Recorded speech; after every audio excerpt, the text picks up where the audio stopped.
ಆಕಾಶವಾಣಿ ಮೈಸೂರು. ಮಹಿಳಾ ರಂಗ. ಸಾಧನಾ ಶಿಖರ. ಇಂದಿನ ಕಾರ್ಯಕ್ರಮದಲ್ಲಿ ಸೋಲೋ ಬೈಕ್ ರೈಡರ್ ಹಾಗೂ ಯೋಗ ತರಬೇತುದಾರರಾದ ಕಾಂಚನಗಂಗಾ ಅವರೊಂದಿಗೆ ಮಾತುಕತೆ ಕೇಳುವಿರಿ. ಇವರೊಂದಿಗೆ ಭಾಗವಹಿಸುತ್ತಾರೆ ಕೀರ್ತನಾ ವಿ.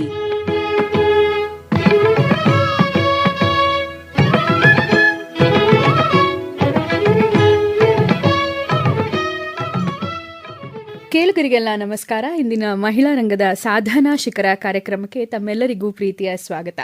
ಕೇಳುಗರೆ, ಇವತ್ತು ನಮ್ಮೊಟ್ಟಿಗೆ ಒಬ್ರು ಬೈಕರ್ ಇದ್ದಾರೆ. ಇವ್ರ ಹೆಸರು ಕಾಂಚನಗಂಗಾ ಅಂತ.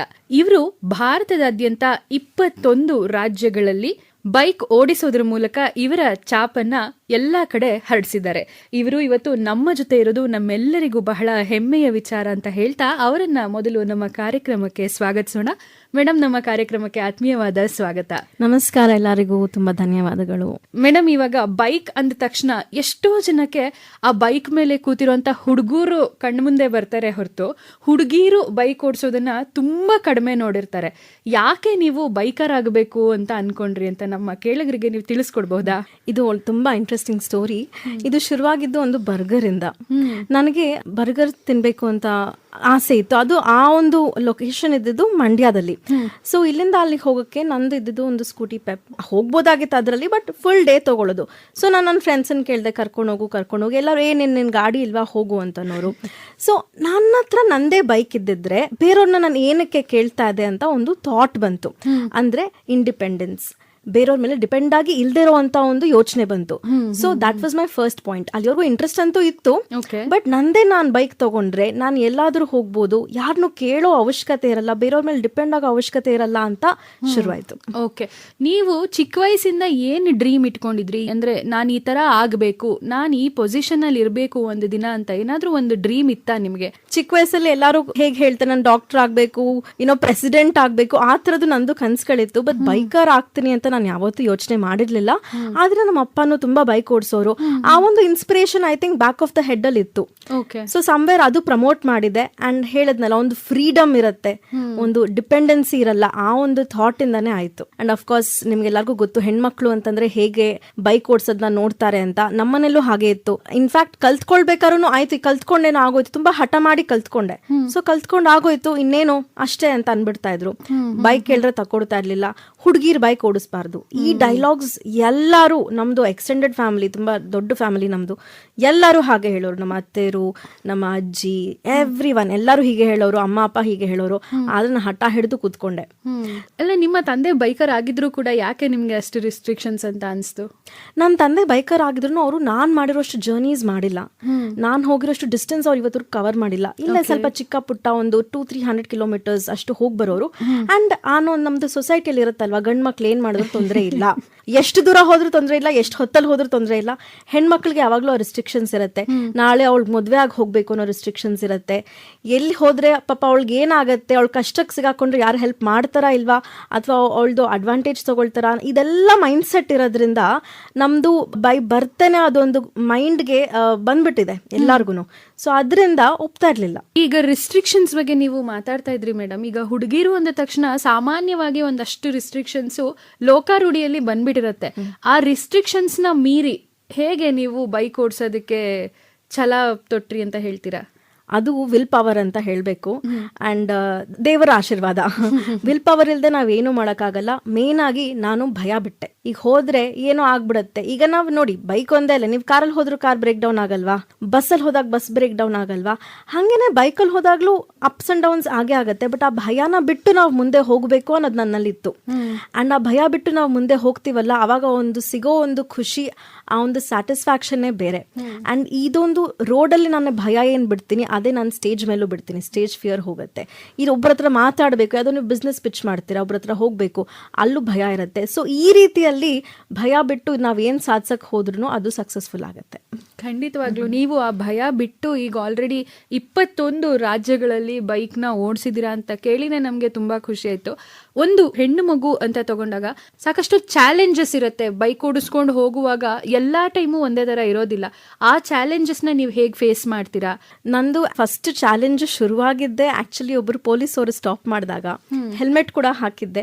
ಹೊಸ ಬೈಕ್ ಬೇರೆ, ಯೂಶಲಿ ಈ ತರ ಇದ್ರೆ ಬೇರೆಯವರಾಗಿದ್ರೆ ಹುಡುಗರಿದ್ರೆ ಸ್ಟಾಪ್ ಮಾಡ್ತಾ ಇರಲಿಲ್ಲ. ನನಗೆ ಸ್ಟಾಪ್ ಮಾಡಿ DL ಚೆಕ್ ಮಾಡಿ ಡಬಲ್ ಚೆಕ್ ಮಾಡಿದ್ರು. ಅಂದ್ರೆ ವಿತ್ ಮೋಟರ್ ಗೇರ್ ಅಂತ ಇರತ್ತೆ ಅದು ಆ DL ಇದೆ ಅಥವಾ ಮಾಮೂಲಿ DL ಇಟ್ಕೊಂಡಿದ್ದೀನ ನಾನು ಅಂತ ಅನ್ಬಿಟ್ಟು. ಸೊ ಅಲ್ಲಿಂದಾನೇ ಶುರುವಾಯ್ತು. ಸೊ ಇದೊಂದು ಪಾಯಿಂಟ್. ಇನ್ನೊಂದು, ಬೈ ಚಾನ್ಸ್ ನೀವು ಬೈಕ್ ನ ಬೀಳ್ಸಿದ್ರಿ ಅನ್ಕೊಳ್ಳಿ, ಅಲ್ಲೇ ನಿಂತಿದ್ದಂಗೆನೆ ಸ್ಟ್ಯಾಂಡ್ ತೆಗಿಬೇಕಾರೆ ಹುಡುಗಿ ಅದಕ್ಕೆ ಬೀಳ್ಸಿದ್ಲು. ಅದೇ ಹುಡುಗ ಬೀಳ್ಸಿದ್ರೆ ಅಯ್ಯೋ ಏನೋ ಪಾಪ ಕಾಲ್ ಸ್ಲಿಪ್ ಆಗೋಯ್ತು ಅಂತ ಅಂತಾರೆ. ಸೊ ಈ ತರ ನೀವ್ ಏನ್ ಮಾಡಿದ್ರು ಟಾರ್ಗೆಟ್ ಆಗೋಗ್ತೀರಾ. ಮತ್ತೆ ಅಫ್ಕೋರ್ಸ್ ನಾವು on the way on the goal ಇರ್ಬೇಕಾರೆ ಬೈ ಡಿಫಾಲ್ಟ್ ಅದು ಒಂಥರ ನಮ್ಮ ಮೇಲೆ ಕಣ್ ಬಿದ್ದುಬಿಡುತ್ತೆ, ಹುಡುಗಿ ಓಡಿಸ್ತಾ ಇರೋದು ಅಂತ. ಸೊ ಕೆಲವ್ರು ಚೇಸ್ ಮಾಡೋರಿದ್ದಾರೆ, ಹಿಂದೆ ಬಂದು ಬೇಕು ಅಂತ ಹಾಂಗ್ ಹೊಡಿಯೋರಿದ್ದಾರೆ, ನಾವ್ ದಾರಿ ಕೊಟ್ಟಿಲ್ಲ ಅಂತ ಸ್ವಲ್ಪ ಸೈಡ್ಗೆ ಹಾಕ್ತಾರ ಪುಷ್ ಮಾಡೋ ತರ ಇರ್ತಾರೆ. ಸೊ ದಾರಿಯಲ್ಲೂ ಆತರ ತುಂಬಾ ಈವ್ ಟೀಸಿಂಗ್ ಟೈಪು ಆಗತ್ತೆ ಬೈಕಲ್ಲಿ ಹೋಗ್ಬೇಕಾದ್ರೆ. ಅದ್ ನಂಗೂ ತುಂಬಾ ಎಕ್ಸ್ಪೀರಿಯನ್ಸ್ ಆಗಿದೆ. ಜೊತೆಗೆ ಆಸ್ ಐ ಟೋಲ್ಡ್ ಮನೆಯಲ್ಲೂ ಕೂಡ ಹೇಳ್ತಾ ಇರ್ತಾರೆ ಬೇಡ ಬೇಡ ಬೇಡ ಅಂತ. ಆ ಒಂದು ಮೈಂಡ್ ಸೆಟ್ ನ ಬಿಟ್ಟು ನಾವು ಹೋಗ್ತೀವಲ್ಲ, ಅದು important. Plus of course as a girl ವಾಶ್ರೂಮ್ಸ್ಗೆ ತುಂಬಾ ಇಶ್ಯೂಸ್ ಆಗತ್ತೆ. ಈವನ್ ನೋಡಿ, ನಾನು ಯೂಶಲಿ ಸ್ವಲ್ಪ ಚೆನ್ನಾಗಿರೋ ಪೆಟ್ರೋಲ್ ಬಂಕ್ಸ್ ಅಲ್ಲಿ I try to use the washroom, but ಅಲ್ಲೂ ಹೈಜೀನ್ ಬಗ್ಗೆ ನಾವು ಗಮನ ಕೊಡ್ಬೇಕಾಗತ್ತೆ. ಸೊ ಆಲ್ ದಿಸ್ ಇಶ್ಯೂಸ್ ಬರುತ್ತೆ ಆಸ್ ಅ ಗರ್ಲ್ ನೀವು ಬೈಕರ್ ಆಗಿ ಹೋಗ್ಬೇಕು ಅಂತಂದ್ರೆ. ಈಗ ನೀವು ತಗೊಂಡಿರೋ ಎಕ್ಸ್ಪಿಡಿಷನ್ ಗಳಲ್ಲಿ ಲಾಂಗೆಸ್ಟ್ ಎಕ್ಸ್ಪಿಡಿಷನ್ ಅಂದ್ರೆ ಎಷ್ಟು ದಿನಗಳು ಹೋಗಿದ್ದೀರಾ? ನಂದು ಲಾಂಗೆಸ್ಟ್ ಅಂದ್ರೆ ರೀಸೆಂಟ್ ಆಗಿ ನಾನು ಗುಜರಾತ್ ಮಾಡಿದೆ. ಒಂದ್ ಫುಲ್ ತಿಂಗಳು ಎಂಟೈರ್ ಗುಜರಾತ್ ನ ಸುತ್ತಬಿಟ್ಟೆ ನಾನು. ಅಂದ್ರೆ ಇಲ್ಲಿಂದ ನಾನು ಅಲ್ಲಿ ಹೋಗಿ ರೆಂಟ್ ಮಾಡ್ಕೊಂಡೆ ಬೈಕ್ ನ. ಸೊ ಒಂದ್ ತಿಂಗಳು ಫುಲ್ ಅಲ್ಲಿ ಏನೇನ್ ಜಾಗಗಳಿದೆ ಸೌರಾಷ್ಟ್ರ ಕಚ್ ಸೈಡು ಫುಲ್ ನೋಡ್ಕೊಂಡು ಬಂದೆ. ಸೊ ಅದು one full month on road ಇದ್ದಿದ್ದು ತುಂಬಾ ಚೆನ್ನಾಗಿತ್ತು ಎಕ್ಸ್ಪೀರಿಯನ್ಸ್. ಹಾಗೆ ಸ್ವಲ್ಪ ಕಷ್ಟವಾಗೂ ಇತ್ತು.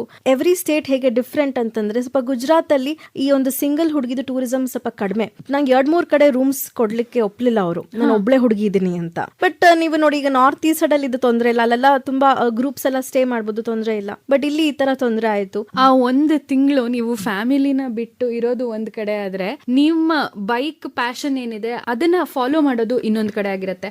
ಹೇಗೆ ಎರಡನ್ನು ಬ್ಯಾಲೆನ್ಸ್ ಮಾಡ್ತಾ ಇದ್ರಿ ನೀವು? ಮುಂಚೆ ಆದ್ರೆ ಆಕ್ಚುಲಿ ತುಂಬಾ 1 ಅವರ್ಗೂ ಫೋನ್ ಮಾಡೋದು, ಜೊತೆಲಿ ಅವಾಗ ಗ್ರೂಪ್ ಅಲ್ಲಿ ಹೋಗ್ತಾ ಇದ್ದೆ. ಈಗ ಸೋಲೋ ಹೋಗ್ತೀನಿ. ಗ್ರೂಪ್ ಅಲ್ಲಿ ಯಾರ್ಯಾರು ಇರ್ತಾರೋ ಅವ್ರ ಫೋನ್ ನಂಬರ್ ಇಸ್ಕೊಳ್ಳೋದು, ನನ್ಗೆ ಫೋನ್ ಸಿಗದೆ ಇದ್ರೆ ಅವ್ರಿಗೆ ಮಾಡೋದು, ಇದೆಲ್ಲ ಆಗ್ತಾ ಇತ್ತು.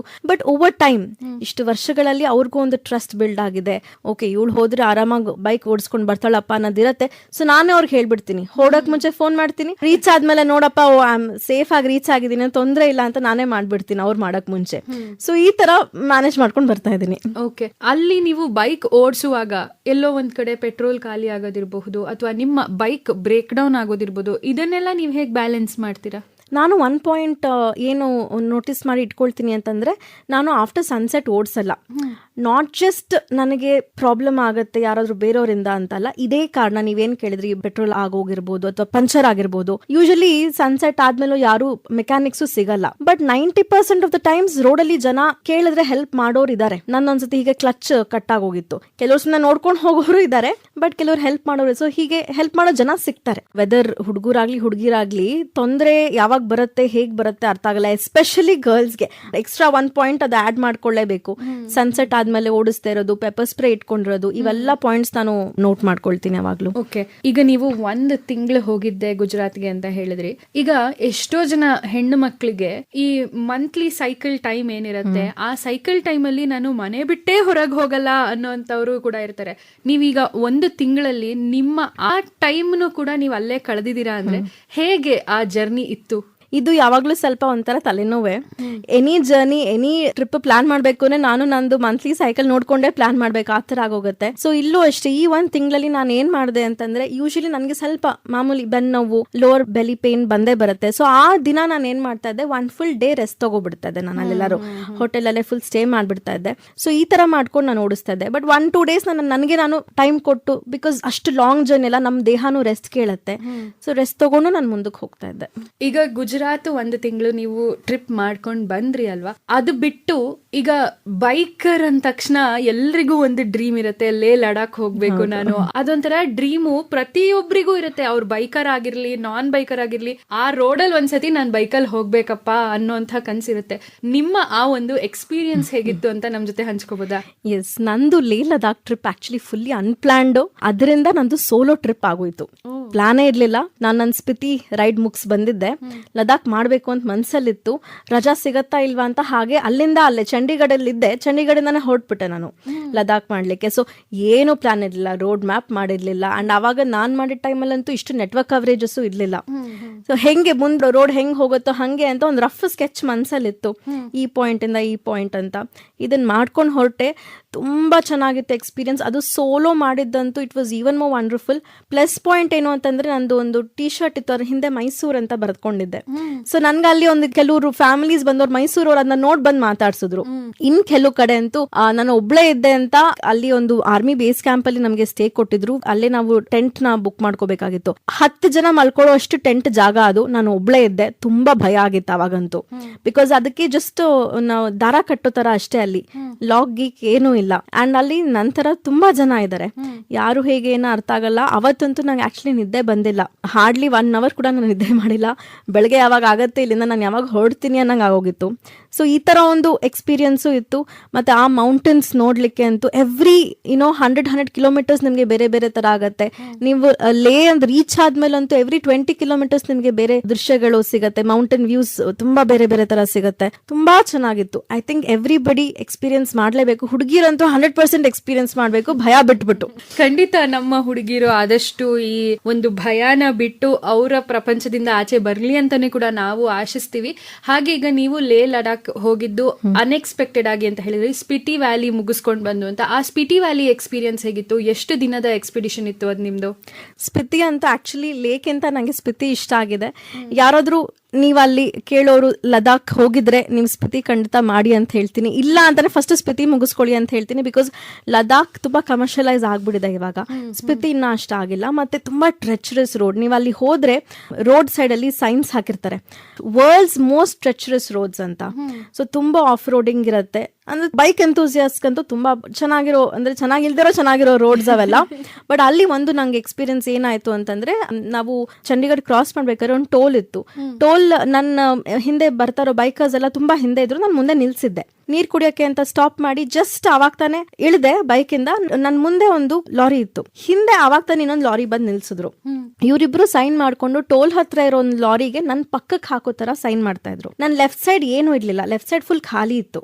ಸೊ ನನಗೆ ಅನ್ಸಿದ್ದು ಅವ್ರು ಏನಾದ್ರು ಬಂದಲ್ಲಿ ನಿಲ್ಸಿದ್ರೆ ನಾನು 3 ways ಮತ್ತೆ ಲೆಫ್ಟ್ ಸೈಡ್ ಖಾಲಿ ಜಾಗ ಬ್ಲಾಕ್ ಆಗ್ಬಿಡ್ತಾ ಇದ್ದೆ. I don't know what would have happen at that point of time. But ನನ್ಗೇನೋ ಅಲ್ಲಿ ಸ್ವಲ್ಪ ಅಲ್ಲಿ ಡೇಂಜರ್ ಅಂತ ಅನ್ಸಿ ಇಮಿಡಿಯೇಟ್ಲಿ ಹೊರಟ್ಬಿಟ್ಟೆ. ನಾನು ಹೊರಟಿ ನಾನು ಮುಂದೆ ಕಂಟಿನ್ಯೂ ಮಾಡಿ ಬೇರೆ ನನ್ನ ಬೈಕರ್ಸ್ ನ ಕ್ಯಾಚ್ ಅಪ್ ಮಾಡಿದೆ. ಇದೊಂದು ಅಲ್ಲಿ ಆಗಿದ್ದ ಒಂದು ಸ್ವಲ್ಪ ಡೇಂಜರಸ್ ಎಕ್ಸ್ಪೀರಿಯನ್ಸ್. ಅದು ಆಗಿದ್ದು ಯಾವಾಗ ನಾನು ಹೆಲ್ಮೆಟ್ ತೆಗ್ದಾದ್ಮೇಲೆ. ಬಿಕಾಸ್ ಜಾಕೆಟ್ ಎಲ್ಲ ಹಾಕೊಂಡಿದ್ದಾಗ ಅಷ್ಟು ಹುಡುಗಿ ಅಂತ ಅರ್ಥ ಆಗಲ್ಲ. ಹೆಲ್ಮೆಟ್ ತೆಗ್ದು ನೀರ್ ಕುಡಿತಾ ಇದ್ದೆ ನಾನು. ಅವ್ರು ಮಾಡಿದ್ದು ಅವೇರ್ನೆಸ್ ಸಂಹೌ ಇತ್ತು, ನೋಡ್ಕೊಂಡು I was safe. But yes, coming back to the point, ಸ್ಪಿತಿನೂ ತುಂಬಾ ಚೆನ್ನಾಗಿದೆ, ವೆರಿ ಬ್ಯೂಟಿಫುಲ್. ನಮ್ಮ ಇಂಡಿಯಾದಲ್ಲಿ ಇಷ್ಟು ಒಳ್ಳೊಳ್ಳೆ ಜಾಗಗಳಿದೆ, ಜನ ಅದನ್ನ ನೋಡ್ಬೇಕು. ಅದ್ ಬಿಟ್ಟು ಫಾರಿನ್ ಹೋಗ್ತಾರೆ, ಫಸ್ಟ್ ನಮ್ಮ ಇಂಡಿಯಾ ನೋಡಿ. ಹೌದು, ಈಗ ಕಾಂಚನಗಂಗಾ ಅವ್ರು ಹೇಳಿದನ್ನ ಕೇಳಿದ್ರೇನೆ ಒಂಥರ ಅವರ ಒಂದು ಖುಷಿ ಎಕ್ಸ್ಪೀರಿಯನ್ಸ್ ಮಧ್ಯನೂ ಈ ಒಂದು ಭಯ ಹೇಗೆ ಹುಟ್ಕೊಳ್ತು, ಅದನ್ನ ನೀವು ಹೇಗೆ ಎದುರಿಸಿದ್ರಿ ಅಂದ್ರೆ, ನಮ್ಮಲ್ಲಿರೋ ಸಾಕಷ್ಟು ಹೆಣ್ಣು ಮಕ್ಕಳು ಕೂಡ ಅವರಲ್ಲಿ ಒಂದು ಸಣ್ಣ ಭಯ ಏನಿದೆ ಆ ಭಯನ ಅವರು ಎದುರಿಸೋದನ್ನ ಕಲಿಬೇಕು. ನೀವು ಆಗ್ಲೇ ಕೂಡ ಹೇಳ್ತಾ ಇದ್ರಿ ಪೆಪ್ಪರ್ ಸ್ಪ್ರೇ ಇಟ್ಕೊಳ್ತೀನಿ, ಎಲ್ಲಾನು ನಾವು ನಮ್ಮ ಸೇಫ್ಟಿಗೆ ಇಟ್ಕೋಬೇಕು ಅಂತ. ಹಾಗೆ ಈಗ ನಿಮ್ಮ ಬೈಕ್ ಸವಾರಿ ಬಗ್ಗೆ ಇಷ್ಟ ಹೊತ್ತು ಮಾತಾಡ್ತಾ ಇದ್ರಿ. ಈಗ ನಿಮ್ಮ ಬೈಕ್ ರೈಡಿಂಗ್ ಒಂದು ಹಾಬಿ ಆದ್ರೆ ನೀವು ಪ್ರೊಫೆಷನಲಿ ಆಕ್ಚುಲಿ ಏನ್ ಕೆಲಸ ಮಾಡ್ತಾ ಇದ್ದೀರಾ? ನಾನು ಯೋಗ ಟೀಚರ್. ನಾನು ಮೈಸೂರಿನಲ್ಲಿ ಯೋಗ ಹೇಳ್ಕೊಡ್ತಾ ಇದ್ದೀನಿ ಲಾಸ್ಟ್ 10 years ಇಂದ. ನಾನು 4 year ಹುಡುಗಿ ಆಗಿದ್ದಾಗ ಶುರು ಮಾಡಿದ್ದು ಯೋಗ ಕಲೀಲಿಕ್ಕೆ. ಲಾಸ್ಟ್ 10 years ಪ್ರೊಫೆಷನಲ್ ಆಗಿ ತಗೊಂಡಿದ್ದೀನಿ. ಓಕೆ, ಈ ಯೋಗಾಭ್ಯಾಸದ ಮಧ್ಯೆನೂ ನಿಮ್ಮ ಬೈಕ್ ಟ್ರಿಪ್ಸ್ ಹೇಗೆ ಸಮಯ ಮಾಡ್ಕೋತಾ ಇದ್ದೀರಾ? ಎಲ್ಲರೂ ಇದೇ ಕ್ವೆಶ್ಚನ್ ಕೇಳ್ತಾರೆ. ಏನು ಅಂತಂದ್ರೆ, ಒಂದು ನಾನು ನನ್ನ ಜೂನಿಯರ್ನ ಅಥವಾ ನನ್ನ ಸಬ್ಸ್ಟಿಟ್ಯೂಟ್ನ ಹಾಕ್ಬಿಡ್ತೀನಿ ಕೆಲವು ಕ್ಲಾಸಸ್ಗೆ. ಕೆಲವು ಕ್ಲಾಸಸ್ ರಜಾ ತಗೊಳ್ಳೇಬೇಕಾಗತ್ತೆ, ಲಾಸ್ ಆಫ್ ಪೇ ತರ. ನಾವು ಒಂದು ಬೇಕು ಅಂದ್ರೆ ಒಂದು ಬಿಡ್ಲೇಬೇಕು. ಇದು ಎಲ್ಲರೂ ಸ್ವಲ್ಪ ನೋಟ್ ಮಾಡ್ಕೊಳ್ಳುವಂತ ಒಂದು ವಿಷಯ. ಯಾಕೆ ಅಂತಂದ್ರೆ ಬೇರೆ ಕೆಲ್ಸಗಳಲ್ಲೂ ಅಷ್ಟೇ ಒಂದ್ ಬೇಕು ಅಂದ್ರೆ ಇನ್ನೊಂದು ಬಿಡ್ಲೇಬೇಕು. ಸೊ ಈ ಒಂದು ಎಕ್ಸ್ಪೀರಿಯನ್ಸ್ ಬೇಕು ಅಂದ್ರೆ ಇಲ್ಲೊಂದೇನೋ ಒಂದು ನಮ್ದು ಪ್ರೊಫೆಷನಲಿ ಸ್ವಲ್ಪ ಕಳ್ಕೊಳ್ಬೇಕಾಗತ್ತೆ. ಬಟ್ ಐ ಥಿಂಕ್ ನಮ್ದು ಈ ರೈಡಿಂಗ್ ಎಕ್ಸ್ಪೀರಿಯನ್ಸ್ ಏನಿದೆ ದಟ್ ಇಸ್ ಮೋರ್ ವ್ಯಾಲ್ಯೂಬಲ್ ಅಂತ ನಂಗೆ ಅನ್ಸುತ್ತೆ. ಇದು ಮೋರ್ ವರ್ತ್ ಇಟ್ ಅಂತ ಅನ್ಸುತ್ತೆ. ಹಾಗೆ ನೀವೀಗ 4 ವರ್ಷ ಇದ್ದಾಗಿಂದಾನು ಯೋಗಾಭ್ಯಾಸ ಮಾಡ್ತಾ ಇದ್ದೀರಾ ಅಂತ ಹೇಳಿದ್ರಿ. ಈಗ ನಿಮ್ಮ ಯೋಗಾಭ್ಯಾಸ ನಿಮ್ಮ ಬೈಕ್ ರೈಡ್ಗೆ ಎಷ್ಟು ಹೆಲ್ಪ್ ಆಯ್ತು ಅಂತ ನೀವು ಹೇಳ್ತೀರಾ? 2 ಲೆಫ್ಟ್ ಅಂಡ್ ರೈಟ್ ನಮ್ಮ ಕಣ್ಗಳ ತರ ಸೈಡ್ ಬೈ ಸೈಡ್ ಹೋಗ್ತಾ ಇದೆ. ತುಂಬಾ ಡಿಫ್ರೆಂಟ್ ಅಂತ ಅನ್ಸತ್ತೆ. ಬಟ್ ಯೋಗಾದಲ್ಲಿ ನಮ್ಗೆ ಏನು ಒಂದು ಮನಸ್ಸಿನ ಸ್ಥಿರತೆ ಸಿಗುತ್ತೋ ನನಗೆ ಬೈಕ್ ಮೇಲೆ ಅದೇ ಸಿಗುತ್ತೆ. ಸೊ ನಾವೇನ್ ಮ್ಯಾಟ್ ಮೇಲೆ ಮೆಡಿಟೇಷನ್ ಮಾಡ್ತೀವೋ ಬೈಕಲ್ಲಿ ನಂದು ಅದೇ ಆಗತ್ತೆ. ಅಂಡ್ ಮೇನ್ ಆಗಿ 90% ನೀವು ಬೈಕರ್ಸ್ ನ ಕೇಳಿದ್ರೆ ಬೆನ್ನೋವು ಅಂತಾರೆ. ಸುಮಾರು ಜನ ಬೆನ್ನೋವಿಂದ ಬೈಕಿಂಗೇ ಬಿಟ್ಬಿಟ್ಟಿದ್ದಾರೆ. ಡಾಕ್ಟರ್ಸ್ ಹೇಳಿದ್ರು ಬೈಕಿಂಗ್ ಮಾಡಬೇಡಿ ಅಂತ. ಸೊ ನಂದೊಂದು ಯೋಗಾಭ್ಯಾಸದಿಂದ ನನ್ನ ಬೆನ್ನು ನಾನು ಸ್ಟ್ರಾಂಗ್ ಆಗಿ ಇಟ್ಕೊಂಡಿದ್ದೀನಿ, ಫ್ಲೆಕ್ಸಿಬಲ್ ಆಗಿ ಇಟ್ಕೊಂಡಿದ್ದೀನಿ. ಸೊ ಇದರಿಂದ ನನಗೆ ಬೆನ್ನೋ ಬಂದೇ ಬರುತ್ತೆ. ಬಿಕಾಸ್ ಅಷ್ಟೆಲ್ಲ ಆ ಥರ ರೋಡ್ಸ್ ಇರುತ್ತೆ, ಕಂಟಿನ್ಯೂಸ್ ರೈಡಿಂಗ್ ಇರುತ್ತೆ, ನೀವು 8 to 10 hours ಸಿಟ್ಟಿಂಗ್ ಪೊಸಿಷನ್ ಎಲ್ಲ ಇರ್ತೀರಾ, 100% ಬೆನ್ನೋ ಬರುತ್ತೆ. ಅದನ್ನ ಟ್ಯಾಕಲ್ ನಾನು ಮಾಡ್ತಾ ಇರೋದೇ ಯೋಗದಿಂದ. ಖಂಡಿತವಾಗ್ಲೂ ಯೋಗ ನಿಮ್ಮ ಒಂದು ಬೈಕ್ ರೈಡ್ಗೆ ತುಂಬಾನೇ ಸಾಥ್ ಕೊಟ್ಟಿದೆ ಅಂತ ನಿಮ್ಮ ಮಾತುಗಳಲ್ಲಿ ನಮಗೆ ಅರ್ಥ ಆಗ್ತಾ ಇದೆ. ಹಾಗೆ ಈಗ ನಾವು ಒಂದು ಕಡೆ ಯೋಗಾಭ್ಯಾಸ, ಇನ್ನೊಂದು ಕಡೆ ಬೈಕು, ಇದ್ರ ಮಧ್ಯೆ ನಿಮ್ಮ ಪರ್ಸನಲ್ ಲೈಫ್ ಹೇಗೆ ಬ್ಯಾಲೆನ್ಸ್ ಮಾಡ್ತಾ ಇದ್ದೀರಾ ಮೂರನ್ನು? ಐ ಥಿಂಕ್ ಅದಕ್ಕದೇ ಬ್ಯಾಲೆನ್ಸ್ ಹಾಕೊಳ್ತಾ ಇದೆ. ಈ ಕಡೆ ಯೋಗ ಮತ್ತೆ ಬೈಕಿಂಗ್ ಜೊತೆಗೆ ನಮ್ಮ ಅಮ್ಮನ್ನು ಕೂಡ ನಾನು ಬೈಕಲ್ಲಿ ಕರ್ಕೊಂಡು ಹೋಗಿದ್ದೀನಿ. I think that's where I am able to balance. ಮೊನ್ನೆ ತಾನೇ ಅವ್ರ ಅಣ್ಣನ ನೋಡ್ಬೇಕು ಅಂತಂದ್ರು, ಬೆಂಗಳೂರಲ್ಲಿದ್ದಾರೆ. ಸೊ ಅಮ್ಮನ ಬಾಮ ಬೈಕಲ್ಲೇ ಹೋಗೋಣ ಅಂತ ಅಂದ್ಬಿಟ್ಟು ಬೈಕಲ್ಲೇ ಕರ್ಕೊಂಡು ಹೋದೆ. ಅಮ್ಮನ ಪಾಂಡಿಚೇರಿಗೂ ಕರ್ಕೊಂಡು ಹೋಗಿದ್ದೀನಿ. ಸೊ ಈ ತರ ಅಂಡ್ ಅಲ್ಲಿ ಇಲ್ಲಿ ಮೈಸೂರಲ್ಲೇ ಹೋಗ್ಬೇಕಾದ್ರೆ ನಮ್ಮ ಅತ್ತೆಯವ್ರ ಜೊತೆಲಿ ಕುತ್ಕೊಳ್ತಾರೆ. They are all 60+. ಆದ್ರೂ ಆರಾಮಾಗಿ ಕುತ್ಕೊಂಡು ಅವ್ರು ಹೇಳ್ತಾರೆ, ನಿನ್ ಜೊತೆ ಕುತ್ಕೊಂಡು ನಮ್ಗೇನ್ ಭಯಾನೇ ಅನ್ಸಲ್ಲ, ಎಷ್ಟು ಚೆನ್ನಾಗಿ ಓಡಿಸ್ತೀಯ ಅಂತಾನು ಅಂತಾರೆ. ಸೊ ಹೀಗೆ ಪ್ಯಾಷನ್ ಜೊತೆಗೆ ಲೈಫ್ ಈಸಿಗೆ ಮ್ಯಾನೇಜ್ ಮಾಡ್ಕೊಂಡು ಹೋಗ್ತಾ ಇದ್ದೀನಿ. ತುಂಬಾ ಸಂತೋಷ ಆಯ್ತು. ನಿಮ್ಮ ಪ್ರೊಫೆಷನಲ್ ಲೈಫ್ ಇರ್ಬೋದು, ಹಾಬಿ ಇರಬಹುದು, ಪರ್ಸನಲ್ ಲೈಫ್ ಇರಬಹುದು, ಎಲ್ಲದನ್ನು ಎಷ್ಟು ಚೆನ್ನಾಗಿ ಬ್ಯಾಲೆನ್ಸ್ ಮಾಡ್ತಾ ಇದ್ದೀರಾ ಅಂತ. ಇದೇ ರೀತಿ ಈಗ ನೀವು ಯೋಗಾಭ್ಯಾಸದಲ್ಲಿ ಏನೆಲ್ಲ ಅಚೀವ್ಮೆಂಟ್ಸ್ ಮಾಡಿದೀರಾ ಅದನ್ನ ನಮ್ಮ ಜೊತೆ ಹಂಚ್ಕೊಳ್ಬಹುದಾ? ಖಂಡಿತ. ನಾನು ಆಸ್ ಐ ಟೋಲ್ಡ್, ನಾನು 4 year ಚಿಕ್ಕ ಹುಡುಗಿ ನಾನು ಶುರು ಮಾಡಿದಾಗ. ಸೊ ಅವಾಗ ನಾನು ತುಂಬಾ ಚೆನ್ನಾಗಿ ಯೋಗ ಮಾಡ್ತಾ ಇದ್ದೆ ಅಂತ ಅಂದ್ಬಿಟ್ಟು ನನ್ನ ಟೀಚರ್ಸ್ ಏನಿದ್ದಾರೆ ಅವರು ನಮ್ಮ ಅಮ್ಮ ಅಪ್ಪನ ಹತ್ರ ಮಾತಾಡ್ಬಿಟ್ಟು, ನೀವು ಈ ಹುಡುಗಿನ ನಮ್ಮ ಕ್ಲಾಸಿಗೆ ಹಾಕಿ ಅಂತ ಅವ್ರ ಕ್ಲಾಸಿಗೆ ಸೇರಿಸ್ಕೊಂಡ್ರು. ಅವಾಗ ನಾನು ಸ್ಟೇಟ್ ಲೆವೆಲ್ ಅಲ್ಲಿ ಕಾಂಪಿಟೇಟ್ ಮಾಡಿ 7 times ಕಂಟಿನ್ಯೂಸ್ ಆಗಿ ಸ್ಟೇಟ್ ಲೆವೆಲ್ ಅಲ್ಲಿ ಫಸ್ಟ್ ಗೆದ್ದೆ. ಅದಾದ್ಮೇಲೆ 2 times ನ್ಯಾಷನಲ್ಸ್ಗೆ ಹೋದೆ. ಫಸ್ಟ್ ಟೈಮ್ 3rd place ಬಂತು ಅಂಡ್ ಸೆಕೆಂಡ್ ಟೈಮ್ ನಾನು ಫಸ್ಟ್ ಪ್ಲೇಸ್ ಗೆದ್ದು ಇಂಟರ್ನ್ಯಾಷನಲ್ಸ್ಗೆ ಸೆಲೆಕ್ಟ್ ಆದೆ. ಸೊ ಅಂತಾರಾಷ್ಟ್ರೀಯ ಮಟ್ಟದಲ್ಲಿ ನಾನು ಬ್ರಾನ್ಸ್ ತಂದಿದ್ದೀನಿ ನಮ್ಮ ಇಂಡಿಯಾಗೆ. And I am the youngest girl for South India to win bronze. So ಈ ಥರ ನಂದು ಯೋಗಾಭ್ಯಾಸ ಶುರುವಾಗಿ ಯಾವುದೋ ಒಂದು ಪಾಯಿಂಟಲ್ಲಿ ಇದನ್ನು ಅಷ್ಟೇ ಪ್ರೊಫೆಷನ್ ಆಗಿ ತಗೋಬೇಕು ಅಂತಿರಲಿಲ್ಲ. ಬಟ್ ನನ್ನ ಟೀಚಿಂಗ್ ನಾರ್ಮಲಿ ಎಷ್ಟು ಚೆನ್ನಾಗಿತ್ತು, ನನಗೆ ಫೀಡ್ಬ್ಯಾಕ್ ಬಂತು ಅಂತಂದರೆ why don't I take this as a career ಅಂತ ಅಂದ್ಕೊಂಡು ನಾನು ನಂದು ಯೋಗ ಒಂದು ಹಾಬಿ ಏನಿತ್ತು ಅದನ್ನ ಪ್ರೊಫೆಷನ್ ಆಗಿ ತಗೊಂಡಿದ್ದೀನಿ. ಓಕೆ, ಕಾಂಚನಗಂಗಾ ಅವರು ಚಿಕ್ಕ ವಯಸ್ಸಲ್ಲಿ ಪ್ರೆಸಿಡೆಂಟ್ ಆಗಬೇಕು, ಲಾಯರ್ ಆಗಬೇಕು ಅನ್ಕೊಂಡವರು ಕಡೆಗೆ ಒಬ್ರು ಯೋಗ ಇನ್ಸ್ಟ್ರಕ್ಟರ್ ಆಗಿ, ಒಬ್ರು ಬೈಕರ್ ಆಗಿ, ಈಗ ನಮ್ಮ ಕರ್ನಾಟಕಕ್ಕೆ ನೀವು ಒಂದು ಹೆಮ್ಮೆ ಆಗಿದ್ದೀರಾ. ಖಂಡಿತವಾಗ್ಲು ಥ್ಯಾಂಕ್ ಯು. ಈಗ ನಾವು ಮುಂದುವರಿತಾ ಕೇಳೋದಾದ್ರೆ, ನಿಮ್ಮ ಈ ಒಂದು ಯೋಗ ಜರ್ನಿ ಶುರುವಾಗಿದ್ದು 4ನೇ ವರ್ಷದಿಂದ ನೀವು ಸಿಲ್ವರ್ ಮೆಡಲ್ ತಗೊಂಡ್ರಿ, ಬ್ರಾನ್ಸ್ ಮೆಡಲ್ ತಗೊಂಡ್ರಿ, ಇದನ್ನೆಲ್ಲ ಹೇಳಿದ್ರಿ. ನಿಮ್ಮ ಫ್ಯೂಚರ್ ಗೋಲ್ಸ್ ಅಂತ ಏನಿದೆ ಯೋಗದಲ್ಲಾಗ್ಲಿ ಬೈಕಿಂಗ್ ಅಲ್ಲಾಗ್ಲಿ? ನಾನು ಇದನ್ನ ಕಂಪ್ಲೀಟ್ ಮಾಡಬೇಕು ಅನ್ನುವಂತಹ ಗೋಲ್ಸ್ ನಿಮಗೆ ಏನೇನಿದೆ? ನಂದು ಆಕ್ಚುಲಿ ಫಸ್ಟ್ ಗೋಲ್ ಇರೋದು ನಾನು ಯೋಗ ನಂದು ಇನ್ಸ್ಟಿಟ್ಯೂಟ್ ಓಪನ್ ಮಾಡಬೇಕು ಅಂತ. ಅದ್ರ ಜೊತೆಗೆ ನಾನು ನಮ್ಮ ಅಮ್ಮನ ಜೊತೆ ಆಲ್ ಇಂಡಿಯಾ ರೈಡ್ ಮಾಡಬೇಕು. ಕಾಸ್ ರೈಡ್ ಅಂದ್ರೆ ಬೇರೆ ಬೇರೆ ಹಳ್ಳಿಗಳಿಗೆ ಹೋಗ್ಬಿಟ್ಟು ಅಲ್ಲಿನ ಹೆಣ್ಮಕ್ಳಿಗೆ PCOD ಬಗ್ಗೆ, ಪೀರಿಯಡ್ಸ್ ಟೈಮಲ್ಲಿ ನೋವು ಬಂದ್ರೆ ಅದನ್ನ ಹೇಗೆ ನಾವು ಯೋಗದಲ್ಲಿ ಬ್ಯಾಲೆನ್ಸ್ ಮಾಡ್ಕೋಬಹುದು, ಇದ್ರ ಬಗ್ಗೆ ಅವೇರ್ನೆಸ್ ಕೊಡ್ತಾ ಆಲ್ ಇಂಡಿಯಾ ರೈಡ್ ಮಾಡಬೇಕು ಅಂತ ನನ್ನ ಆಸೆ ಇರೋದು. ಜೊತೆಗೆ ಅಫ್ಕೋರ್ಸ್ ಕ್ರಾಸ್ ಕಂಟ್ರಿ ನೆಕ್ಸ್ಟ್, ಅದು ನಾನು ಸೋಲೋ ಮಾಡೋ ತರ ಒಂದು ಆಸೆ. Cross country, all world ride of course, ಜೊತೆಗೆ ಕ್ರಾಸ್ ಕಂಟ್ರಿ. ಸೊ ಇಂಡಿಯಾದಿಂದ ಬೇರೆ ಬಾರ್ಡರ್ಸ್ ಬೈಕಲ್ಲಿ ಹೋಗ್ಬೇಕು ಅಂತ ನನ್ನ ಆಸೆ ಇದೆ.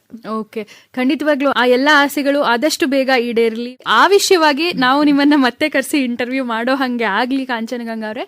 ಈಗ ನಿಮ್ಮ ಯೋಗ ಟ್ರೈನಿಂಗ್ ಅಂತ ತಗೊಂಡ್ರೆ ನೀವು ದಿನಕ್ಕೆ ಎಷ್ಟು ಗಂಟೆ ಕಾಲ ಯೋಗಾಭ್ಯಾಸ ಮಾಡ್ತಾ ಇದ್ದೀರಾ? ನಿಜ ಹೇಳ್ಬೇಕು, ನನಗೆ ನನ್ನ ಪ್ರಾಕ್ಟೀಸ್ 1 hour ಸಿಗ್ತಾ ಇಲ್ಲ. ಯಾಕೆಂದ್ರೆ ನಾನು ಟೀಚಿಂಗ್ ಅಲ್ಲಿ ಇರ್ತೀನಿ.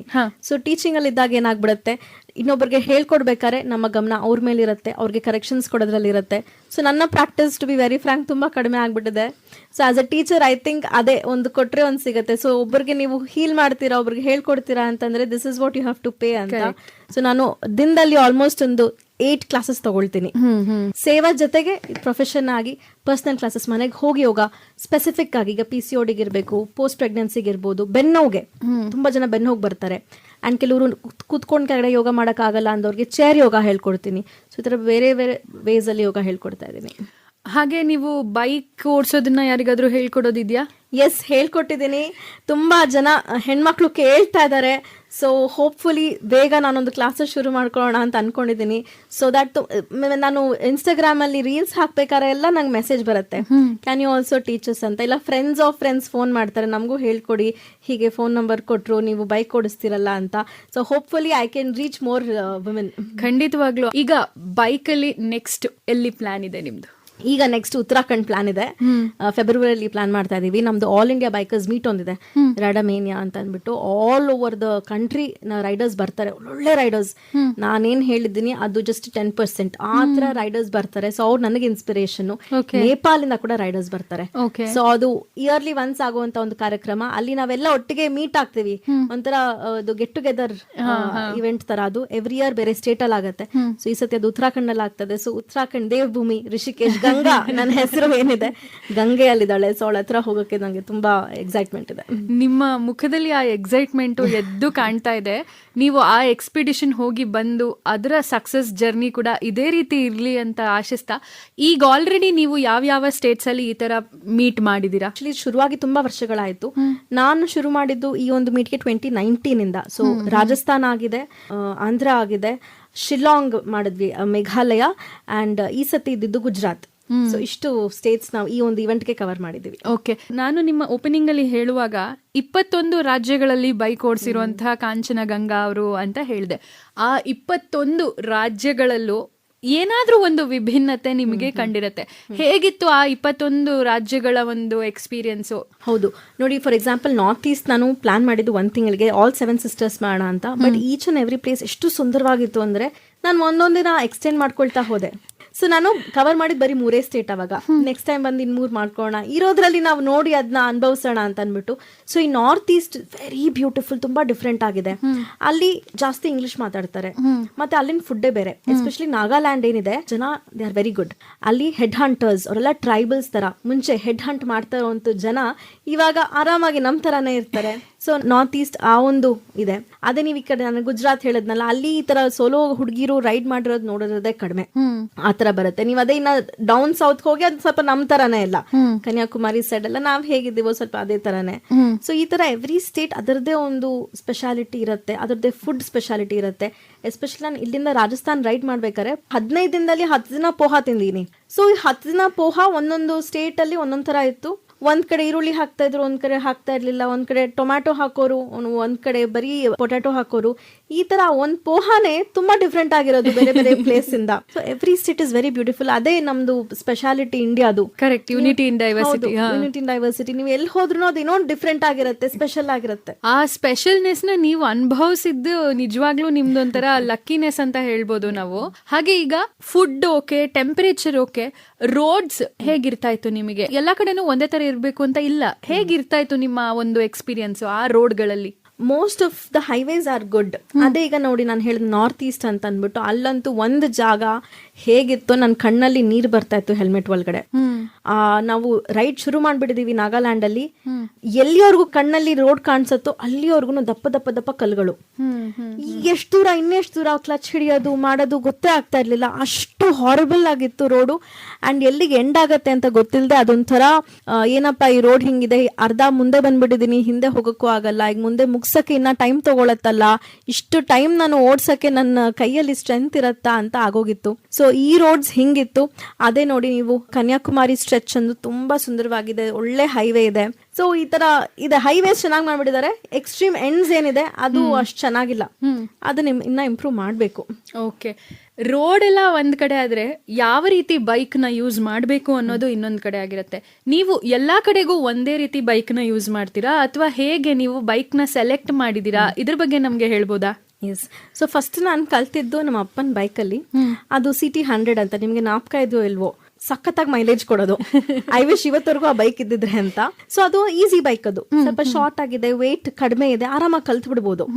ಆದ್ರೆ ನಾನ್ ತಗೊಂಡಿದ್ದು ಅವೆಂಜರ್ ಅಂತ, ಅದು ಕ್ರೂಸರ್. ಕ್ರೂಸರ್ ಅಂದ್ರೆ ಸ್ವಲ್ಪ ರಿಲ್ಯಾಕ್ಸ್ ಪೊಸಿಷನ್ ಅಲ್ಲಿ ಇರುತ್ತೆ, ಸ್ವಲ್ಪ ಉದ್ದ ಇರುತ್ತೆ ಬೈಕು, ಶಾರ್ಟ್ ಆಗಿರುತ್ತೆ. ಸೊ ನಾನು 5 ಫುಟ್ ಇದ್ದೀನಿ, ಸೊ ನನಗೆ ಅದು ಪರ್ಫೆಕ್ಟ್ ಆಗಿದೆ. ಅದೇ ಈಗ ನಾನು ಹಿಮಾಲಯನ್ ತಗೊಳಕ್ ಹೋದ್ರೆ ನನ್ ಕಾಲೇ ಟೆಕ್ಸಲ್ಲ, ನಾನು ಹೇಗೆ ಓಡಿಸೋದು? ಸೊ ಇದಿದೆ. ಅದ್ರ ಜೊತೆಗೆ ಸ್ಟ್ರೀಟ್ ಬೈಕ್ ಅಂತ ಈಗ ನಾನು ಹೊಸ್ತು ತಗೊಂಡಿದ್ದೀನಿ. ಸೊ 13 ವರ್ಷ ನನ್ನ ಜೊತೆ ಅವೆಂಜರ್ ಸಾಥ್ ಕೊಟ್ಟಿದೆ. ಅದರಲ್ಲಿ 2.5 ಲಕ್ಷ ಕಿಲೋಮೀಟರ್ ನಾನು ಕವರ್ ಮಾಡಿದ್ದೀನಿ. ಸೊ ಈಗ ಹೊಸ ಬೈಕ್ ತಗೊಂಡೆ, ಗೊರಿಲ್ಲಾ ಅಂತ. ಅದು ಸ್ಟ್ರೀಟ್ ಬೈಕ್ ಅದು. ಸೊ ಅದ್ರದ್ದು ಪೊಸಿಷನ್ ಸ್ವಲ್ಪ ಬೇರೆ ತರ ಇರುತ್ತೆ, ಸೀಟಿಂಗ್ ಆಂಗಲ್. ಅದು ಬಿಟ್ಟು ಆಫ್ ರೋಡರ್ ಅಂತ ಬರುತ್ತೆ. ಅದಕ್ಕೆ ಸಸ್ಪೆನ್ಷನ್ಸ್ ಇನ್ನ ಸ್ಮೂತ್ ಆಗಿರುತ್ತೆ, ಹೈಯರ್ ಆಗಿರುತ್ತೆ. Ups and downs of the road ನ ಅಂದ್ರೆ ಆಫ್ ರೋಡ್ ನ ಈಸಿ ಕವರ್ ಮಾಡಬಹುದು. ಸೊ ಈ ತರ ಬೇರೆ ಬೇರೆ ತರ ಬೈಕ್ಸ್ ಬರುತ್ತೆ. ನೀವು ಕೂತು ಫೀಲ್ ಮಾಡಿ ನಿಮಗೆ ಯಾವುದು ಈಸಿ ಅನ್ಸುತ್ತೆ, ಕಾಲು ಎಷ್ಟು ಚೆನ್ನಾಗಿ ಎಟಕ್ಸತ್ತೆ, ನಿಮಗೆ ಈಸಿಗೆ ಹ್ಯಾಂಡಲ್ ಮಾಡೋ ತರ ಬೈಕ್ ನ ಸೆಲೆಕ್ಟ್ ಮಾಡ್ಕೊಂಡ್ರೆ ಬೆಸ್ಟ್. ಓಕೆ, ಅಂದ್ರೆ ಈಗ ನೀವು ಎಲ್ಲಾ ಟ್ರಿಪ್ಸಿಗೂ ಒಂದೇ ಬೈಕ್ ನೇ ಯೂಸ್ ಮಾಡೋದಾ ಅಥವಾ ಹೇಗೆ? ಆಲ್ಮೋಸ್ಟ್ ನಾನು ಎಲ್ಲಾ ಟ್ರಿಪ್ಸ್ಗೂ ನನ್ನ ಅವೆಂಜರ್ ನ ಯೂಸ್ ಮಾಡಿರೋದು. ಬಿಕಾಸ್ ಅದು ನನ್ನ ಬೈಕ್ ಇತ್ತು. ಸೊ ನಾನು ಅದರಲ್ಲಿ ಯೂಸ್ ಟು ಆಗ್ಬಿಟ್ಟಿದ್ದೆ. ಬೇರೆ ಕಡೆ ಹೋದ್ರು ರೆಂಟ್ ನಾನು ಅವೆಂಜರ್ ಮಾಡ್ಕೊಳ್ತಾ ಇದ್ದೆ. ಬೇರೆಲ್ಲ ಬುಲೆಟ್ ಮಾಡ್ಕೊಳ್ಳೋರು, ನಾನು ಇದನ್ನೇ ಮಾಡ್ಕೊಳ್ತಾ ಇದ್ದೆ. ಸ್ಪಿತಿಯಲ್ಲೂ ಅಷ್ಟೇ ನನ್ನ ಫ್ರೆಂಡ್ಸ್ ಹೇಳೋರು ಅವೆಂಜರ್ ಎಲ್ಲ ಆಗಲ್ಲ ಅಂತ ಅಂದ್ಬಿಟ್ಟು, rider matters with the ride. Correct. So ನಾನು ಇಲ್ಲ, ಇದ್ರಲ್ಲೇ ಮಾಡ್ತೀನಿ ಅಂತ ಅದರಲ್ಲೇ ಮಾಡಿದೀನಿ. ಅದರಲ್ಲೇ 2.5 ಲಕ್ಷ ನಾನು ಕವರ್ ಮಾಡಿರೋದು. ನೀವು ಬೈಕ್ ಓಡಿಸುವಾಗ ಆ ರೋಡ್ಗಳ ಬಗ್ಗೆ ಹೇಳಿದ್ರಿ, ಯಾವ ತರ ಬೈಕ್ ಸೆಲೆಕ್ಟ್ ಮಾಡ್ಬೇಕು ಅಂತ ಕೂಡ ಹೇಳಿದ್ರಿ. ಅದೇ ರೀತಿ ಈಗ ಕಾಸ್ಟ್ಯೂಮ್ಸ್ ಮ್ಯಾಟರ್ ಆಗತ್ತೆ. ಅಂದ್ರೆ ಅಲ್ಲಿ ಸಿಕ್ಕಾಪಟ್ಟೆ ಚಳಿ ಇರಬಹುದು ಅಥವಾ ಬಿಸಿಲು ಇರಬಹುದು. ನೀವು ಹೇಗೆ ನಿಮ್ಮ ಕಾಸ್ಟ್ಯೂಮ್ಸ್ ನ ಪ್ಲಾನ್ ಮಾಡ್ಕೊಂಡು ಹೋಗ್ತೀರಾ ಅಷ್ಟು ದಿನಕ್ಕೆ? ನಾನು ಬೈಕ್ ನ ಸೀರೆ ಹಾಕೊಂಡು ಓಡಿಸ್ತೀನಿ ಹಾರ್ಸ್ ರೈಡ್ಸ್ ಇದ್ದಾಗ. ಒಂದು ನಮ್ಮ ಸಂಸ್ಕೃತಿ ಮುಂದೆ ಬರ್ಲಿ. ಅಂಡ್ ನೋಡಿ, ನೀವು ಹಳ್ಳಿ ಕಡೆ ಹೋಗಿ ಎಲ್ಲಾ ಕೆಲ್ಸಗಳು, ಈವನ್ ಫಾರ್ಮಲ್ ಕೂಡ ಅವ್ರು ಸೀರೆ ಹಾಕೊಂಡೇ ಮಾಡೋದು. ಸೊ ನಾವೇನಕ್ಕೆ ಅದನ್ನ ಬಿಟ್ಬಿಟ್ಟಿದೀವಿ, ಆ ಒಂದು ಪಾಯಿಂಟ್ ನ ಎತ್ತಿಡಕ್ಕೆ. ಇನ್ನೊಂದು ನಾರ್ಮಲ್ ಆಗಿ ಲಾಂಗ್ ರೈಡ್ಸ್ ಎಲ್ಲ ಮಾಡ್ಬೇಕಾದ್ರೆ ಗೇರ್ ಬರುತ್ತೆ. ಗೇರ್ ನಮ್ದು ನೀ ಗಾರ್ಡ್ಸ್ ಇರೋದು, ರೈಡಿಂಗ್ ಪ್ಯಾಂಟ್ ಬರುತ್ತೆ, ಜಾಕೆಟ್ ಇರುತ್ತೆ, ಶೋಲ್ಡರ್ ಪ್ಯಾಡ್ಸ್ ಇರುತ್ತೆ, ಎಲ್ಬೋ ಪ್ಯಾಡ್ಸ್ ಇರುತ್ತೆ. ಇವೆಲ್ಲ ಬೈ ಚಾನ್ಸ್ ನೀವೇನಾದ್ರು ಬಿದ್ರೆ ನಿಮ್ಮನ್ನ ಪ್ರೊಟೆಕ್ಟ್ ಮಾಡುತ್ತದು. It's is very important. Helmet ಅಷ್ಟೇ, ಗ್ಲೌಸು, ಬೂಟ್ಸ್, ಇಷ್ಟು ತುಂಬಾ ಇಂಪಾರ್ಟೆಂಟ್. ಇನ್ಫ್ಯಾಕ್ಟ್ ನಾನು ಫಸ್ಟ್ ನನ್ನ ಬೈಕ್ಗಿಂತ ನನ್ನ ಗೇರ್ಗಳೇ ಜಾಸ್ತಿ ಕಾಸ್ಟ್ಲಿ ಆಗಿದ್ದು. ಅಂಡ್ ನಮ್ಮ ಅಪ್ಪನ್ ಪರವಾಗಿಲ್ಲ, ಬಿಕಾಸ್ ನಾವು ಉಳಿದ್ರೆ ಸೊ ಅದು ತುಂಬಾ ಇಂಪಾರ್ಟೆಂಟ್. ಆಕ್ಚುಲಿ ಯಾರಾದ್ರೂ ನೀವು ಫಸ್ಟ್ ಟೈಮರ್ಸ್ ಆಗಿದ್ರೆ ಒಂದು ಎಕ್ಸ್ಪೀರಿಯನ್ಸ್ಡ್ ರೈಡರ್ ಜೊತೆಗೆ ಹೋಗಿ ಇದನ್ನ ಸೆಲೆಕ್ಟ್ ಮಾಡಿದ್ರೆ ಬೆಟರ್. ಒಂದು ಹೆಲ್ಮೆಟ್ ಹಾಕೊಂಡಾಗ, ಇವಾಗ ನಾವೆಲ್ಲ ಏನ್ ಹೆಲ್ಮೆಟ್ ಹಾಕ್ತಿವಿ ಆ ತರ ಹೆಲ್ಮೆಟ್ ಹಾಕ್ಲೇಬಾರ್ದು. ಟೈಟ್ ಆಗಿ ಕುತ್ಕೋಬೇಕು. ಹಿಂಗೆ ನಿಮ್ಮ ಚೀಕ್ಸ್ ಇಂದ ಪ್ರೆಸ್ ಆಗ್ಬೇಕದು. ಸೊ ದಟ್ ನೀವು ಹೈಯರ್ ಸ್ಪೀಡ್ಸ್ ಅಲ್ಲಿ ಹೋಗ್ಬೇಕಾದ್ರೆ ಗಾಳಿಗೆ ಅದು ಹಿಂದಕ್ಕೆ ಹೋಗ್ಬಾರ್ದು. ಕರೆಕ್ಟ್ ಆಗಿ ಲಾಕಿಂಗ್ ಸಿಸ್ಟಮ್ ಇರಬೇಕು. ಸೊ ಇದನ್ನೆಲ್ಲ ನೋಡಿ ತಗೋಬೇಕು. ಜಾಕೆಟ್ ಹಾಕೊಂಡಾಗ್ಲೂ ಅಷ್ಟೇ. ಆಕ್ಚುಲಿ ಅದು ಫಸ್ಟ್ ಅನ್ಕಂಫರ್ಟಬಲ್ ಆಗೇ ಇರುತ್ತೆ. ನೀವು ರೈಡಿಂಗ್ ಬೂಟ್ಸ್ ಅಂತ ತಗೊಂಡ್ರೆ ಅದು ಅನ್ಕಂಫರ್ಟಬಲ್ ಆಗೇ ಇರುತ್ತೆ. ಬಟ್ ಹಾಕ್ತಾ ಹಾಕ್ತಾ ಅದು ನಿಮ್ಮ ಕಾಲ್ ಶೇಪ್ಗೆ ಅದು ಕೂರಕ್ ಶುರು ಆಗತ್ತೆ. ಪ್ಲಸ್ ಹಾಕ್ತಾ ಹಾಕ್ತಾನು ನಿಮ್ಗೆ ಅದು ಯೂಸ್ ಟು ಹಾಕೊಂಡ್ ಬರ್ತೀರಾ. ಸೊ ಯಾವಾಗ ಅನ್ಕಂಫರ್ಟಬಲ್ ಆಗಿದೆ ಅಂತ ಅನ್ಸತ್ತೋ ಅದೇ ನಿಮ್ಗೆ ಕರೆಕ್ಟ್ ಗೇರು. ಆ ಅನ್ಕಂಫರ್ಟಬಲ್ ಥಿಂಗ್ಸ್ ನ ಕಂಫರ್ಟಬಲ್ ಮಾಡ್ಕೊಂಡು ನೀವು ಸಾಧನೆಯ ಹಾದಿಲಿ ಮುನ್ನುಗ್ತಾ ಇದ್ದೀರಾ ಅಂತಾನೆ ಹೇಳ್ಬೋದು ನಾವು. ಈಗ ನಿಮ್ಮ ಈ ಸಂದರ್ಶನ ಕೇಳಿ ನಾನು ಕೂಡ ಬೈಕ್ ಓಡಿಸ್ಬೇಕು ಅಂತ ಅನ್ಕೊಳ್ಳೋ ಒಂದು ಹುಡುಗಿಗೆ ನೀವು ಏನಾದ್ರೂ ಟಿಪ್ಸ್ ಕೊಡ್ಬೇಕು ಅಂದ್ರೆ ಏನ್ ಕೊಡಕ್ ಇಷ್ಟಪಡ್ತೀರಾ? ನಾನು ಫಸ್ಟ್ ಹೇಳ್ದಂಗೆ ಭಯ ಬಿಟ್ಬಿಡಿ. ಅಂಡ್ ನೀವು ಬೈಕಲ್ಲಿ ಕುತ್ಕೊಂಡಾಗ ಆ ಬೈಕ್ಗೆ ನೀವು ಒಂದು ಹುಡುಗನ ಅಥವಾ ಒಂದು ಹುಡುಗಿನ ಅಂತ ಗೊತ್ತಿಲ್ಲ. The machine doesn't know. So ಆ ಒಂದು ಭಾವನೆ ಬಿಟ್ಬಿಡಿ. ಹುಡುಗ ಆಗಿ ಬೈಕ್ ಓಡಿಸ್ತಾ ಇರೋದು, ಹುಡುಗಿ ಆಗಿ ಬೈಕ್ ಓಡಿಸ್ತಾ ಇರೋದು ಅಂತ ಅಂದ್ಬಿಟ್ಟು. ಸೊ ಈ 2 ಪಾಯಿಂಟ್ ನಾಪ್ಕ ಇಟ್ಕೊಂಡು 3ನೇ ಪಾಯಿಂಟ್ ಸ್ಟೆಪ್ ಹಾಕೋದು. ನೀವು ಫಸ್ಟ್ ಬೈಕ್ ಮೇಲೆ ಕೂತ್ಕೊಳ್ಳಿ, ಆ ಒಂದು ಫೀಲಿಂಗ್ ನ ಅಬ್ಸರ್ವ್ ಮಾಡಿ. ಸೊ ಫಸ್ಟ್ ಸ್ಟೆಪ್ ಹಾಕಿದ್ರಿ ಅಂತಂದ್ರೆ ಚಾಮುಂಡಿ ಬೆಟ್ಟ ಈಸಿಯಾಗಿ ಹತ್ಬಿಡ್ಬೋದು ಆ ಥರ. ಸೊ ಈ 3 ಪಾಯಿಂಟ್ಸ್ ನ ಮಾಡ್ಕೊಂಡು safety should be your priority. Hope for the best but prepare for the worst ಅಂತ. Practice makes everything perfect. So ಶುರು ಮಾಡಿ. ನೋಡಿ, ಇವತ್ತು ನೀವು ಬೈಕ್ ಕಲ್ತ್ರೆ ನಾಳೆನೇ ಲದಾಖ್ ಹೋಗ್ಬೇಕು ಅಂತಿಲ್ಲ. ಚೆನ್ನಾಗಿ ಅಭ್ಯಾಸ ಮಾಡಿ. ನಿಮಗೆ ಕಾನ್ಫಿಡೆನ್ಸ್ ಇಂಪಾರ್ಟೆಂಟ್. ಕಾನ್ಫಿಡೆನ್ಸ್ ಬಂತು ನಿಮ್ಮ ಬೈಕ್ ಮೇಲೆ. ಬಟ್ ಯಾವ ತರ ಬೈಕು, ಬೇರೆ ಬೇರೆ ತರ ಬೈಕ್ ಇದೆ. ಸೊ ನಿಮ್ಮ ಹೈಟ್ ತಕ್ಕಂಗೆ, ನಿಮ್ಮ ಸ್ಟ್ರೆಂತ್ ತಕ್ಕಂಗೆ ನೀವು ಬೈಕ್ ಚೂಸ್ ಮಾಡ್ಕೊಂಡು ಆ ಬೈಕಲ್ಲಿ ಪ್ರಾಕ್ಟೀಸ್ ಮಾಡ್ಕೊಳ್ಳಿ. ಅಂಡ್ ನಿಮ್ದು ಏನ್ ಡೆಸ್ಟಿನೇಷನ್, ಚಿಕ್ಕ ಪುಟ್ಟ ಡೆಸ್ಟಿನೇಷನ್, ಇಲ್ಲಿಂದ ಚಿಕ್ಕಮಂಗ್ಳೂರ್ ಹೋಗ್ಬರೋದು, ಕೂರ್ಗ್ ಹೋಗ್ಬರೋದು, ಏನು ಇಲ್ಲ ಚಾಮುಂಡಿ ಬೆಟ್ಟಕ್ಕೆ ಹೋಗ್ಬರೋದು, ಈ ತರ ಅಭ್ಯಾಸ ಮಾಡ್ಕೊಂಡು ಏಮ್ ಫಾರ್ ಲಾಂಗ್. ಆಗ್ಲಿ ಕಾಂಚನಗಂಗಾ ಅವರೇ, ನೀವೀಗ ಹೇಳಿದಂತ ಟಿಪ್ ಅನ್ನ ನಮ್ಮ ಹೆಣ್ಣು ಮಕ್ಕಳು ಸಾಕಷ್ಟು ಅವರ ಜೀವನದಲ್ಲಿ ಅವರು ಅಳವಡಿಸ್ಕೊಂಡು ಮತ್ತಷ್ಟು ಬೈಕರ್ಗಳು ಹೀಗೆ ಹೊರ ಹೊಮ್ಲಿ ಅಂತ ಆಶಿಸ್ತಾ ನಮ್ಮ ಇಂದಿನ ಈ ಸಾಧನಾ ಶಿಖರ ಕಾರ್ಯಕ್ರಮವನ್ನ ಇಲ್ಲಿಗೆ ಮುಗಿಸ್ತಾ ಇದೀವಿ.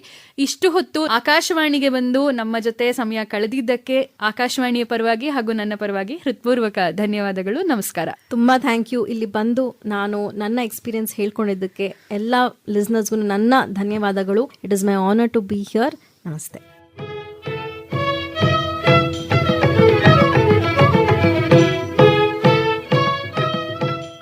ಇದುವರೆಗೆ ಸಾಧನಾ ಶಿಖರ ಕಾರ್ಯಕ್ರಮದಲ್ಲಿ ಸೋಲೋ ಬೈಕ್ ರೈಡರ್ ಹಾಗೂ ಯೋಗ ತರಬೇತುದಾರರಾದ ಕಾಂಚನಗಂಗಾ ಅವರೊಂದಿಗೆ ಮಾತುಕತೆ ಕೇಳಿದಿರಿ.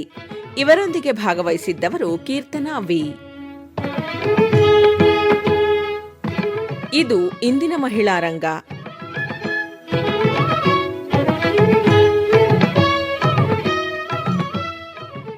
ಈ ಕಾರ್ಯಕ್ರಮ ಆಕಾಶವಾಣಿ ಮೈಸೂರು ಕೇಂದ್ರದಿಂದ ಮೂಡಿಬಂತು.